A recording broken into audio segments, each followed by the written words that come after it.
Hi guys, it's lizzisimss here. Welcome back to my channel. I hope you're all having a beautiful day so far. So today I have another speed build video for you. This is a home for a single mom. It's quite a luxurious home, so that's why I titled it this way, luxurious single mom home. But you can of course have whatever Sims you want living here. I just thought that it would be a nice home for a single mom, and I haven't done many, if any, of these builds, I think, for specific family dynamics, so I thought that would be a fun thing to do. And actually this is my second time doing this voiceover, because the first I sounded, I don't know, just off. Like I felt a little bit anxious doing it for some reason. I wasn't sounding like myself, so I have decided to do it again on a day where I feel a little bit more comfortable. It's just like that sometimes. I hope you guys understand. And I'm not the most comfortable doing voiceovers anyway, so I'm giving it the best I can. But anyway, I was highly inspired by this picture that I found on Pinterest, so if I can find it I will leave it here. I changed a little bit of it, but it is highly influenced by this picture. It's a little like a model or something, like a dollhouse model or something, I don't know, but it's super cute, and I actually really like building off these types of things rather than real life houses. I think it's really fun to do it, so I hope you guys like this build. I really enjoyed building it. It's something that's a little bit different for me. Usually I like to build quite cutesy, cluttered, cottage type builds, but I just felt like pushing myself a little bit and doing something a little bit different, so I decided to build this house, which is a little bit more modern.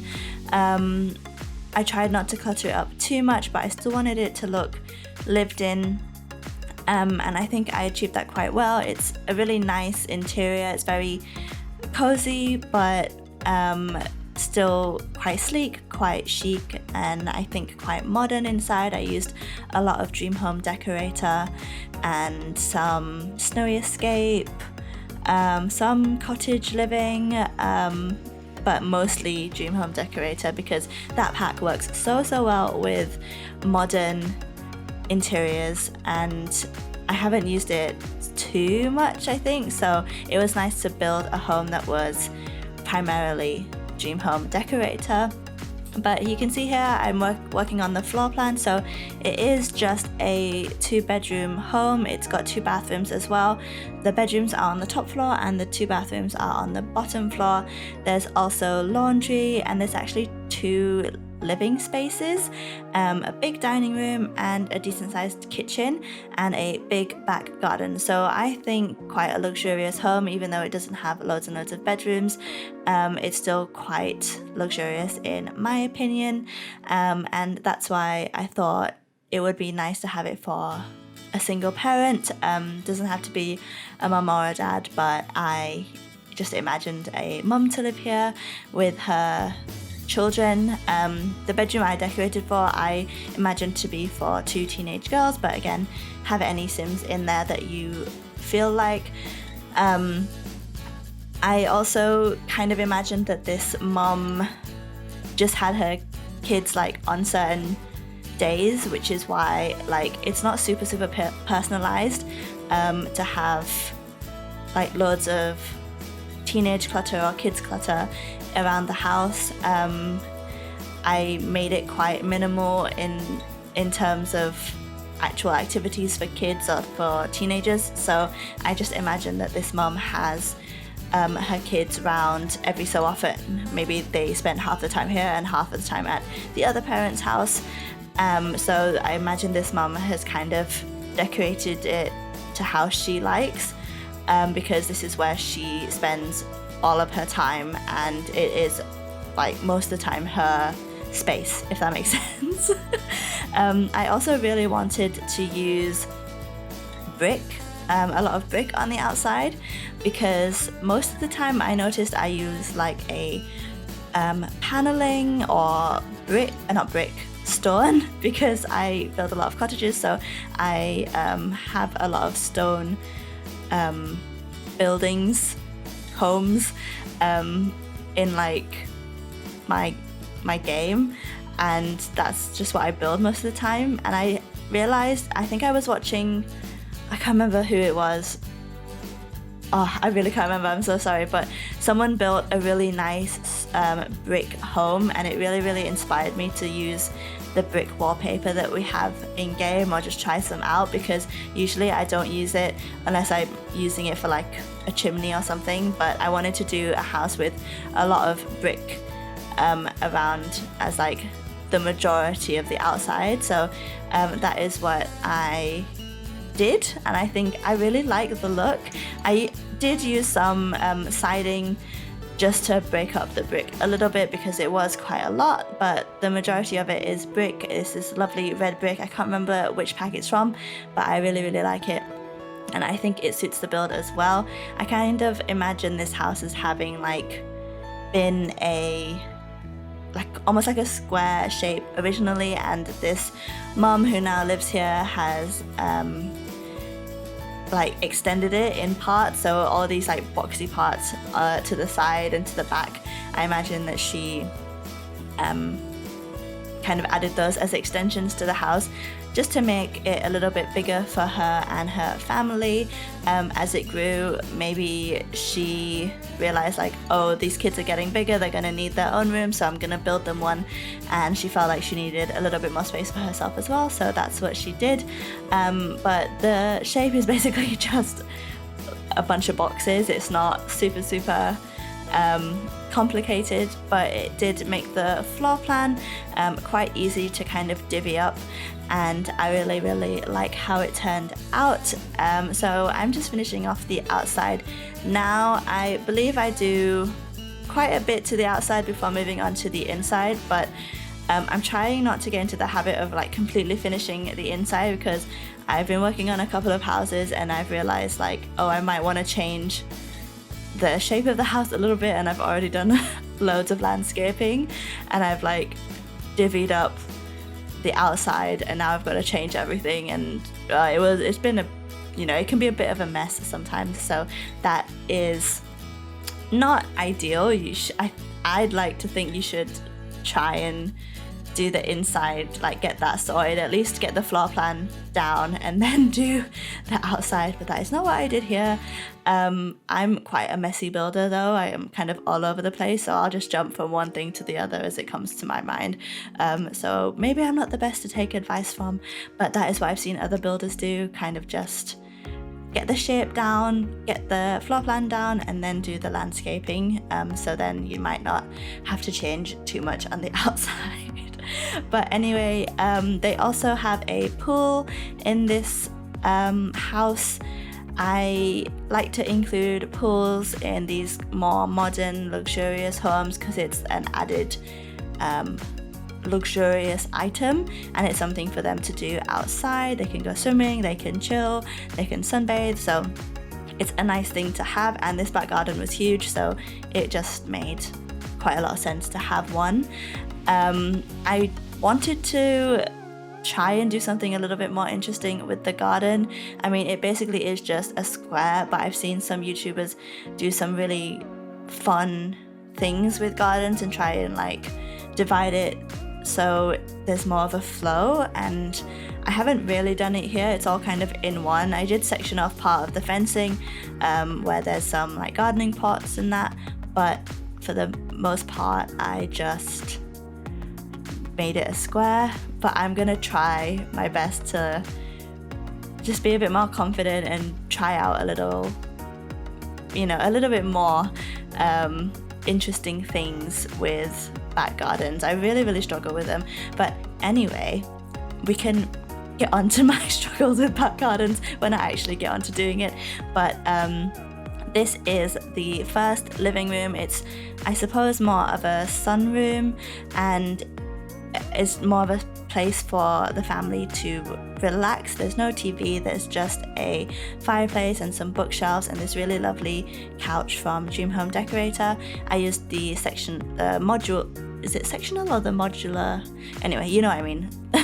What came with Dream Home Decorator, where you can create your own sofa. I used those in this lovely like blue color. That is kind of the color I've used throughout the whole apartment. So there's a lot of like orangey wood tones, darker colors like this black bookshelf, mint and blue and grey. Those are the colors that I used the most throughout this home, and I tried to carry it throughout the entire home as well. Usually I don't do that because I like rooms to be quite unique, especially in like cottages. I think it's more realistic to have rooms that are different, because you probably wouldn't stick to a color scheme throughout the whole entirety of your house. But for more modern builds, I think it just makes the flow a little bit better, and it's nice to have this theme throughout. I think it looks a little bit more chic and probably a little bit more thought out as a whole color scheme in general.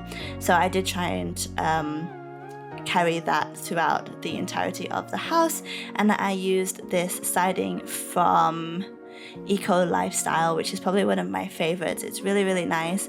I used a lot of beams throughout this house as well to make it a more open floor plan, which I think looks more modern than having things closed off, which you'd probably typically see in a cottage or an older build. But for this home, I wanted everything to be open, so the flow was a lot better throughout the house. So on the left there's that first like sitting room, and then there's the bathroom to the left here, which I'm going to decorate now, and the laundry room is just in that small room at the back.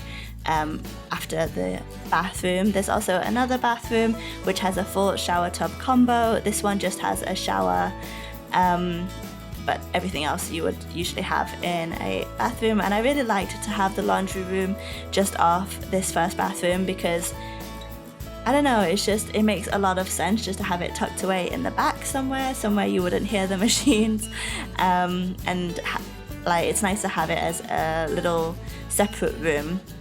Like I've said before, in the UK we have them in our kitchens. When I buy a house, I'd like to have a little room for the laundry. I think it just makes so much more sense. And I heard some places, I think in America mostly, have them in the bathroom, or is it in Europe? I can't remember where, but they have them in the bathroom, and that makes a lot of sense as well. But anyway, this is the second living space. It's a little bit smaller than the first. It's got a TV, a small sofa, an armchair, lots and lots of plants. I wanted it to be very, very cozy. I kind of imagine this is where the kids hang out themselves to watch some TV. It's kind of their own little hangout space. And just that door there leads to the second bathroom with the shower tub combo. And it's not an ideal place to put it, because I think it's a little bit weird to have the living room and then the room that goes into the bathroom, but there wasn't any other way for me to make it work, so that's just how it is. And this is the dining room, which actually might be my favorite room in the house. I think it looks like such a calming space. I really like the choices I made here. Again, I chose the light blue swatch of these dining chairs. There are a lot of chairs, so plenty of room for your Sims to sit and have guests over, have parties. And yeah, I just really like this room. I think it's very calm, it's very chill. I'd love to have dinner here. I used this console table from the Cottage Living Pack. It's probably one of my favorite side tables in game. I think it looks really, really nice, and it suits a lot of different builds, because it has a rustic look, but it has it looks like almost like it could fit as like a reclaimed piece of furniture, or it could just be like an original that you could put in a cottage. So it works in both kinds of furnishing styles. That's what I really like about it. And I did struggle a little to find a rug, but I managed to find one in the end that I liked. And yeah, that dining room might be one of my favorites I've ever done. Usually the dining room for me is just like a second thought, just put a table down so the Sims have somewhere to eat, but I really liked having that space for for dining, and I think it just looks really, really nice.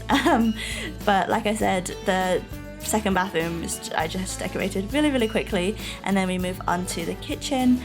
I also really like the kitchen. I used these island living counters with the orange wood tone just to match the rest of the build, and then I used this base game wallpaper with the blue because it carries on that color scheme.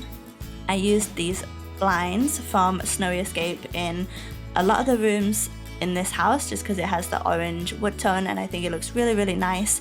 And I used the fridge from Cottage Living, which is probably my most favorite fridge that we have in game now because it looks like a Smeg fridge, and I love Smeg fridges. My mom has one, and I think they suit both modern builds and more rustic builds as well. It's just a great like family fridge, something you would see in just a regular kitchen, and I really, really like it. I also think it looks really stylish as well, so I'm really happy that they brought something like that out. It's so versatile, and yeah, I really, really enjoyed that piece of furniture or that appliance. But here I am just cluttering up the kitchen a little bit.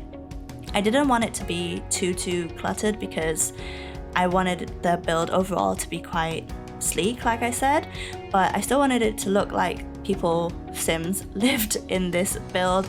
So there is a fair amount of clutter, nothing major, but enough, I think. And I used these square cabinets from Dream Home Decorator just up here in the front, where the fridge is. Just because it looked a bit bare, but I didn't want to put any cabinets there because they're all just a little bit big for the space that I had, so I chose to use those square little cabinets instead, and I think it looks really, really nice as like a built-in piece. And that pretty much finishes off the kitchen. I just add the last few decorations, and then we move on to the master bedroom. So I used this light blue, almost like minty bed. I think it's from Dream Home Decorator, and all these other pieces are also from Dream Home Decorator, the picture frames and the lights. And then I used these square side tables. I can't remember where they're from, but I've literally never used them before, and I was really proud of myself for using it because I think they look really nice here, but I've never been able to figure out a way to use them before. But I like the look in this space. There's not a lot of like counter space on top of it, so if they were my side tables I'd probably get really annoyed with them, but I like the overall aesthetic look here. I'm not sure when I'll use them again, but I was really proud of myself for using them this time. And here the mum has a little desk space with a laptop with that board that came with Dream Home Decorator. So maybe this mum is an interior designer and she works from home, which is lovely, good for her. We love that for her. I'm loving working from home myself. I have been since March 2020, which is when the pandemic hit the UK. I've gone into the office once since then, and I don't actually miss it that much. A lot of my colleagues are like, oh, I really miss being in the office and seeing everyone, and I'm like, I'm alright for it. Maybe I'm just really antisocial, I don't know, but I really enjoy working from home, so I imagine that this mom works from home as her job. But here we have moved on to the teenage daughter's room, I imagine, but again, you can put any sim you want in here. I decorated it quite neutral, I think, and I just put the bunk beds from Dream Home Decorator, this desk from Dream Home Decorator, and that chair I think is from Tiny Living, but it matched the wood tones perfectly, and I just decorate it with a lot of cute decorations that I think would typically be in a teenager's room. Again, it's nothing too personalized. I do hang up some posters on the wall and some clutter here and there, like shoe clutter, some makeup clutter, but that is pretty much it. It's not super personalized, so again, I kind of imagine these kids spend a portion of their time here and then a portion at the other parent's house. That is like the vision I had for this family. And so I just finished this room for the teenagers, and then I move on to the back garden. Like I said, really struggle with the back garden. Oh yeah, I just finished off this porch area as well. So there's a chess table and some plants, and that's basically it. I just needed some activities as well. And like I've said before, I really struggle like remembering to put actual skill building activities in builds. So I tried to put one here, and then the front porch just has a what's it called? Oh my god, a bench, that's it, from Snowy Escape, and just some plants as well, just for some decoration. And then we move on to the back garden. But I've seen people do some really amazing creative things with back gardens, and no matter how much I try, I can't seem to make anything very interesting. I tried to make it a little bit more luxurious than I typically would make my back gardens. So I put this like barbecue area with this huge grill, and there's a bar and a very big dining table as well, so this single mom can have people around to entertain, have a barbecue, have some drinks at the bar. I put an art easel and some vertical potting plants, you know what I mean, from Eco Lifestyle. I think I put a few more in this garden as well, along with a bicycle. There's a laundry line and some plant pots as well, just so there's some more activities in this garden space. They've got a huge garden space, so I might as well fill it up with some stuff, but again, I feel like I can never make them that cohesive or flow that well, so it's something that I'm just working on as best as I can. But that is pretty much it for this build. I just finished off those last few decorations, so I hope you guys did enjoy this one. If you did, please do like, comment and subscribe. You can leave any build suggestions, sim suggestions, what have you, in the comment section below for me. This build will be on my gallery if you'd like to download it. My ID is lizzisimss, and I just finished off the last few bits and pieces, and the screenshots are coming up. So I will see you guys in the next one. Bye guys!